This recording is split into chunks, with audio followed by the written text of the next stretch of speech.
Hey guys, welcome to my videos. It's a very common winter day here in Canada. Outside the temperature is minus 15 and I have to keep myself motivated and do exercise.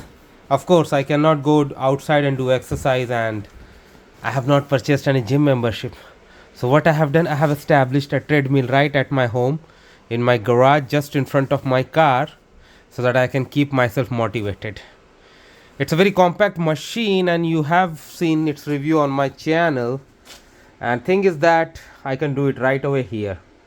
What I have done in order to maintain some heat is I have brought this space heater with me. The door is closed, the door is locked there.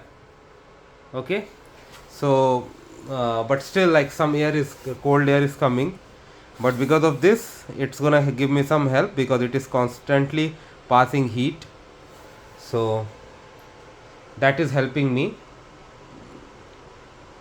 So this is how I keep myself motivated, guys. Don't go after the look. I know its place is dirty, but this is like a storeroom, so you don't expect much cleanliness here, right? Thanks for watching, guys. Please subscribe to the channel.